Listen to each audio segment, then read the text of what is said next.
జిల్లా తుని సమీపంలోని సిహెచ్ అగ్రహారంలో 3 ఏళ్ల చిన్నారి జ్ఞానేశ్వరి అదృశ్యమై 7 రోజులు గడిచినా ఇప్పటి వరకు ఆమె ఆచూకీ లభించకపోవడం తీవ్ర ఆందోళన కలిగిస్తోంది. వందలాది మంది పోలీసులు, రెస్క్యూ బృందాలు, గ్రామస్తులు విస్తృతంగా గాలిస్తున్నప్పటికీ చిన్నారి జ్ఞానేశ్వరికి సంబంధించిన ఒక్క ఆధారం కూడా లభించకపోవడంతో ఈ కేసు రోజురోజుకు మరింత మిస్టరీగా మారుతోంది. ఇప్పుడు ఈ కేసులో కీలకంగా మారిన పెంపుడు కుక్క అనూహ్యంగా చనిపోయింది.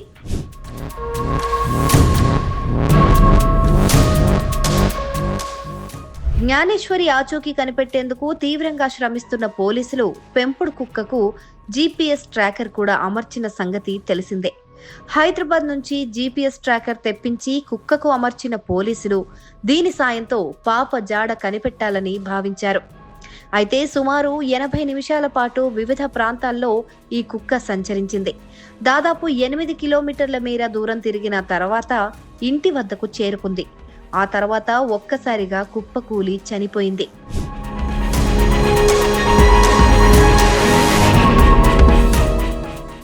అయితే జ్ఞానేశ్వరి అదృశ్యం కేసులో ఈ పెంపుడు కుక్కే ప్రధాన ఆధారం. గత శనివారం రోజున చిన్నారితో పాటు ఈ పెంపుడు కుక్క అడవిలోకి వెళ్ళింది. ఆ తర్వాత చిన్నారితో పాటు పెంపుడు కుక్క కూడా అదృశ్యమైంది. అయితే 3 రోజుల తర్వాత మంగళవారం సాయంత్రం స్థానికంగా ఉన్న కొండపై నుంచి పెంపుడు కుక్క తిరిగి వచ్చింది. కానీ పోలీసులు, జనాల హడావిడి గమనించి భయంతో మళ్లీ వెళ్లిపోయింది. ఈ క్రమంలోనే కొంతమందిని కరిచి పారిపోయింది. 5 రోజుల తర్వాత మళ్లీ తిరిగి రాగా యూపీకి చెందిన కొంతమంది యువకులు చాకచక్యంగా దాన్ని బంధించారు. అనంతరం పోలీసులు కుక్కకు జీపీఎస్ ట్రాకర్ ను అమర్చారు. ఈ ట్రాకర్ సాయంతో కుక్క ఎక్కడికి వెళ్తుందో గమనించి దాని ఆధారంగా పాప ఆచూకీ కనిపెట్టాలని భావించారు. అయితే ఈ ప్రయత్నం ఫలించలేదు.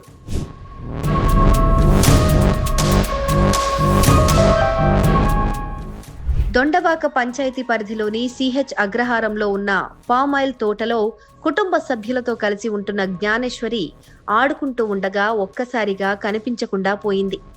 ఆ తర్వాత నుంచి కుటుంబ సభ్యులు, గ్రామస్తులు, పోలీసులు నిరంతరం గాలిస్తున్నా ఫలితం కనిపించలేదు. చిన్నారి అడవిలో చిక్కుకుపోయిందా, ఎవరైనా కిడ్నాప్ చేశారా, లేక మరేదైనా జరిగిందా అన్న ప్రశ్నలకు సమాధానం దొరక్క అధికారులు కూడా తలలు పట్టుకుంటున్నారు. ఈ కేసులో ఆశాకిరణంగా మారిన పెంపుడు కుక్క కూడా ప్రస్తుతం మరణించడంతో అసలు ఈ కేసులో ఎలా ముందుకెళ్లాలో పోలీసులకు అంతుచిక్కని పరిస్థితి. ఇప్పుడు జ్ఞానేశ్వరి ఉన్న ప్రాంతాన్ని గుర్తించడం ఎలా అని పోలీసులు తలలు పట్టుకుంటున్నారు.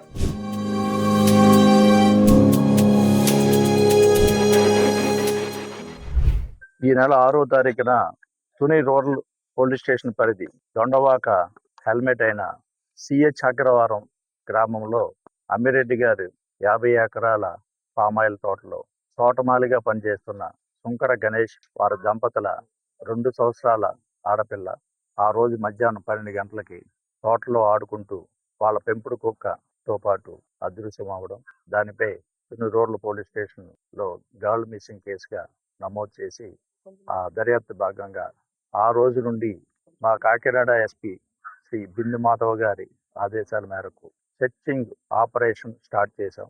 దీంట్లో పెద్దాపురం సబ్ డివిజన్ సిబ్బంది, హోంగార్డ్ నుండి డిఎస్పీ వరకు, అలాగే ANS party, QRT party, dog squad, drones, SDRF collector గారు పంపించారు. ఇన్ని టీమ్స్తోని ప్రతి అణువు జల్లెడ పట్టి చేసినట్టుగా గాలించాము. ఆ గాలింపు చర్యల్లో ఇంకా కంటిన్యూ చేస్తున్నాము. అలాగే ఆ మిస్సింగ్ గర్ల్ తండ్రికి ఎవరైనా విరోధులు ఉన్నారా, ఆర్థిక లావాదేవీలు ఉన్నాయా, ఆ యాంగిల్ కూడా మేము దర్యాప్తు చేశాం. అలాగే టెక్నికల్ ఎవిడెన్స్ అంటే టవర్ డంప్ అవని, సిడిఆర్లు, సీసీ ఫుటేజ్లు ఎన్ రూట్ లో ఉన్నటువంటి ఈ తోట నుండి బస్టాండ్ కానీ, రైల్వే స్టేషన్ కానీ, ఇటు నర్సీపట్నం కానీ, హైవే మీదకి కానీ ఈ ఎన్ రూట్ లో ఉన్నటువంటి సీసీ కెమెరాలన్నీ వెరిఫై చేశాం. అలాగే ఇక్కడ గతంలో పనిచేసి మానివేసినటువంటి ఆ కూలీలు కూడా ప్రశ్నించి ఇక్కడ విధానం వీళ్ళు చేసింది, ఆ టైంలో చేసినప్పుడు ఏమైనా అనుమానితులు ఇక్కడికి వచ్చారా, వీళ్ళతో ఇక్కడ తోటలో పనిచేసే వాళ్ళకిను ఆ కూలీలకి ఏమైనా పాత గొడవలు ఉన్నాయి, అవి కూడా వెరిఫై చేశాం. అలాగే ఈ చుట్టుపక్కల గ్రామాలలో ఎవరైనా అనుమానితులు ఈ గాంజా బ్రోజర్స్ అంటే గాంజాకి అలవాటు పడి ఇలాంటివి ఏవైనా దొంగతనాలు చేయడము అవి ఇవి అలాంటివి వ్యక్తుల గురించి కూడా విచారించాము.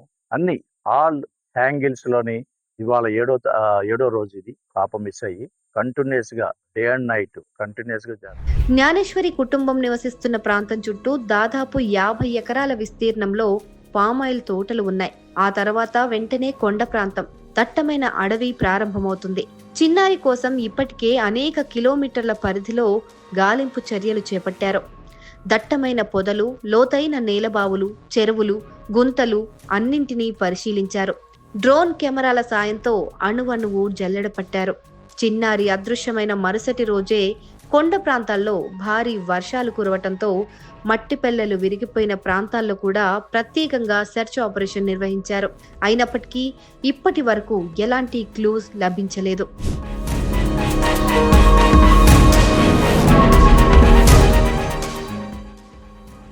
అలాగైతే 12 సార్, 12 అయితే దాటింది. 11:50 సార్. అదే సార్ టైం చూసుకోలే. 12:25 ఇదంతా ఒక 40 నిమిషాలు 30 నిమిషాలు. 1% కూడా డౌట్ లేదు సార్, అంతా క్లియర్, అంత లేదు. ఏంటండి? లేదు సార్, లేదు, నార్మల్ గా ఉన్నాం సార్. అయితే వచ్చి పిలిచి ఎప్పుడైతే అడిగాడో అప్పటి వరకు తెలియదు సార్ మా పాప మిస్ అయిపోయింది అని. అయితే అనుకున్నా అని ఏమైందిరా అని అడిగితే అలా కొండన్న మీ అమ్మాయి ఏడుతుందంట, ఊర్లో అతనికి కనిపించిందంట, నాతో చెప్పాడు, వచ్చేసి భయపడిపోయాడంట, కుక్క కలబడితే అని నాతో చెప్తే నేను వచ్చాను, చూసుకుంటూ వస్తున్నాను అని చెప్పాడు సార్. ఇలాగని చెప్తే అంతలోకి ఈ అబ్బాయి కూడా వచ్చి ఎతకడానికి మొదలు ఎట్టాను సార్ ఏమైపోయిందని. డిపార్ట్మెంట్ కి చెప్పి అంత అనుకోలేదు సార్, ఎందుకంటే తోటలోనే ఎక్కడైనా ఏ గదిలోనైనా నిద్రైపోయింది కదా, మంచి ఎండ సార్, నిద్రైపోయి ఉంటది, కుక్క పిల్ల కూడా ఉంది కదా, వచ్చేస్తాదిలే అన్నది ఏమేమైనా ఉన్నాను సార్. అప్పుడు ఆ ప్లేస్ చూపిస్తే ఎక్కడే మీ పాప కనిపించింది అని చెప్తే మొత్తం అదంతా కనిపిస్తే అక్కడ కుక్క వెంట్రుకలను మా అమ్మాయి తల వెంట్రుకలు ఉన్నాయి సార్. ఆ అమ్మాయికి జుబ్బా వంగానే ఉంది సార్, అండర్వేర్ లేదు సార్. ఉంటేనే వీళ్ళు ఇలా పై సైడ్ వెళ్తే నేను ఇలా కింద సైడ్ వెళ్ళి ఒకవేళ ఎక్కడైనా ఉన్నదేమో నెతికి బోర్ల దగ్గరికి వెళ్ళాను సార్, ఏమన్నా కన్నాలు ఆట ఉన్నాయని.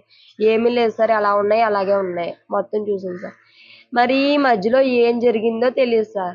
మొత్తం ఈ ప్రాసెస్ అంతా ఒక 30 నిమిషాల నుంచి 40 నిమిషాల్లోనే జరిగింది సార్. మరి టైం ఎగ్జాక్ట్ గా టైం ఎంత అవుతుందో తెలియదు సార్. నేను ఇంట్లో కూర్చుంటే పైనుంచే వచ్చాడు సార్, మాకు చెప్పిన అన్ని అయితే పైనుంచి వచ్చి చెల్లి అని పిలిచి మీ పెద్ద బుజ్జమ్మ ఎక్కడ ఉంది అని అడిగారు సార్.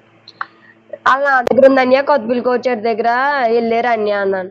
అంటే ఒకసారి కనుక్కో చెల్లి, మీ ఆయనకి ఫోన్ చేసి అంటే నా దాంట్లో బ్యాలెన్స్ లేదన్య, నువ్వే ఫోన్ చెయ్యి అంటే వాళ్ళు ఫోన్తో చేశారు సార్. చేసిన తర్వాత ఈ అబ్బాయిని అడిగితే నా దగ్గర లేదు, వాళ్ళ అమ్మకి అప్పచెప్పేసానని వాళ్ళ నాన్న అన్నాడు సార్. వాళ్ళ నాన్న అంటే మేమిద్దరం అంటే వాళ్ళ అమ్మ దగ్గర ఉందని నేను నా దగ్గర ఉందని ఈ అబ్బాయి అనుకున్నాం సార్. అంత మేము నలుగురిమే ఆ పక్కనే మంచం వేసుకొని సరదాగా కూర్చున్నాం సార్. కూర్చుంటే తినకేమోని గుమస్తా ఫోన్ చేసి పని ఉంది రారా అన్నాడు సార్. వెళ్ళాడు సార్. అయితే నువ్వు వెళ్తే బుజ్జమ్మని కూడా తీసిపో, పని చేసుకుంటాను, వంట చేయాలి, వంట చేస్తాను అని అన్నాను సార్. తీసుకెళ్ళిపోయాడు సార్.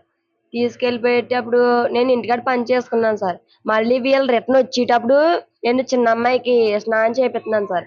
బుజ్జమ్మని పట్టుకో, నాకు పని ఉంది, అలా వెళ్తాను అన్నాడు సార్. అయితే అయితే బుజ్జమ్మ నేను చూసుకుంటానులే అన్నాను సార్. ఈ అబ్బాయి ఎక్కడికి వెళ్ళిపోతే అక్కడికి వెళ్ళిపోదు సార్ అన్న ధీమా మీద నేను ఉన్నాను. బండి ఎక్కి వెళ్ళడం చూసింది సార్.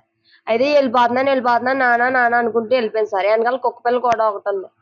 ఇంక చిన్న అమ్మాయి ఎప్పుడైతే పేజీ పెట్టేసిందో ఇంక ఈ అమ్మాయితో సరిపోయింది సార్ నాకు. ఇంకా అమ్మాయిని చూసుకుని ఇదిలో లేను, ఈ అమ్మాయితో సరిపోయింది.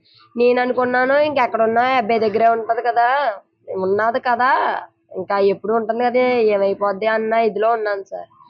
ఇంతకు ముందు ఇలాంటివి ఏం జరగలేదు సార్. పాప కనిపించడాలు కానీ వెళ్ళిపోయి ఎక్కడైనా ఉండిపోవడాలు కానీ జరగలేదు సార్. ఇంకా అక్కడే కదా ఉంది అనుకున్నాను. అయితే మా దగ్గరే ఉంది సార్. మేము నలుగురి, మా అమ్మాయిలు ఇద్దరు కూడా ప్రాంతంలో మేము ఈ తోటలో రావడం జరిగింది. ఏఈ గారు, ఎల్ఐ గారు, జేఎల్ఎం ముగ్గురు కలిపి వచ్చిన తర్వాత ఈ పాప తండ్రి అయిన గణేష్ ఫోన్ చేసి వాటర్ తీసుకురంటే వాటర్ తీసుకుని వచ్చారు. వచ్చిన తర్వాత తండ్రి గణేష్తో పాటుగా పాప కూడా వచ్చింది. పాపతో పాటు కుక్క కూడా వచ్చింది. ముగ్గురు కూడా సుమారుగా 11:50 ఆ టైం వరకు కూడా ఒక చోట ఉన్నాం. ఉన్న తర్వాత మా రెడ్డి గారు కొబ్బరి బొండాలు తెమ్మన్న కారణంగా పాపని ఇంటికాడ దించేసి కొబ్బరి బొండాలకి వెళ్ళాం. కొబ్బరి బొండాలు తీసుకుని వచ్చిన తర్వాత పాప కనిపించకుండా పోయిందని చెప్పేసి తండ్రికి ఫోన్ చేశారు. ఫోన్ చేస్తే ఈయన వెళ్ళడం జరిగింది. అప్పటికి టైము 12:10 ఇది జరిగిందండి. లాస్ట్లో మొత్తం అంతా సెర్చ్ చేసిన తర్వాత ఏంటంటే ఒక వ్యక్తికి పాప కనిపించిందని తెలిసింది. కానీ అది అతను ఊళ్ళోకి వెళ్ళి ఊళ్ళో వాళ్ళతో చెప్పడంతో ఊళ్ళో వాళ్ళు వచ్చి ఎతకడం కూడా స్టార్ట్ చేశారండి. కానీ వాళ్ళకి కూడా పాప ఆచూకీ ఏమీ దొరకలేదు. 6 రోజులుగా చిన్నారి ఆచూకీ తెలియకపోవడం, విస్తృత గాలింపుల్లోనూ ఒక్క ఆధారం దొరకకపోవడం పోలీసులను కూడా ఆందోళనకు గురిచేస్తోంది. ప్రతి కోణంలో విచారణ కొనసాగిస్తున్న అధికారులు త్వరలోనే ఏదో ఒక కీలక సమాచారం లభిస్తుందనే ఆశతో ఉన్నారు. అయితే జ్ఞానేశ్వరి కోసం ఎదురుచూస్తున్న కుటుంబ సభ్యులకు మాత్రం ప్రతి క్షణం ఒక యుగంలా మారింది. చిన్నారి క్షేమంగా తిరిగి రావాలని రాష్ట్ర వ్యాప్తంగా ప్రజలు ప్రార్థిస్తున్నారు.